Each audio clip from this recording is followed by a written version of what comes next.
নবীজি বলছেন, যখন দেখা যাবে সমাজের সবচেয়ে দরিদ্র শ্রেণীর মানুষ, স্যান্ডেল কেনার টাকা ছিল না, কাপড় পরার টাকা ছিল না, এই শ্রেণীর মানুষ রাখাল মানে গরু ছাগল চড়াতো, এই শ্রেণীর মানুষ উঁচু উঁচু অট্টালিকা নির্মাণের প্রতিযোগিতা করবে।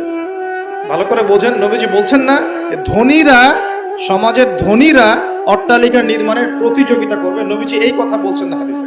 নবীজি বলছেন সবচেয়ে দরিদ্র শ্রেণীর মানুষ, রাখাল শ্রেণীর মানুষ, স্যান্ডেল নাই, গায়ে জামা নাই, এরা উঁচু উঁচু অট্টালিকা নির্মাণের প্রতিযোগিতা করবে।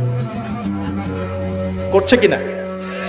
কিভাবে সম্ভব এই শ্রেণীর মানুষের অট্টালিকা নির্মাণ না নির্মাণের কম্পিটিশন করা কিভাবে সম্ভব?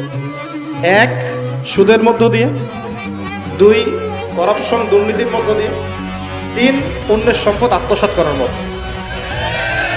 এই সমস্যাগুলো চলছে কিনা সমাজে?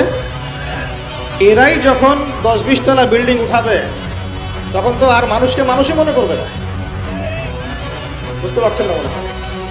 এদের তো কোনো পড়াশোনা নাই, কোনো ব্যক্তিত্ব নাই, কোনো দিনই এলেম নাই, রুচিবোধ নাই, কালচার না, সামাজিক না, এর তো মানে অসামাজিক।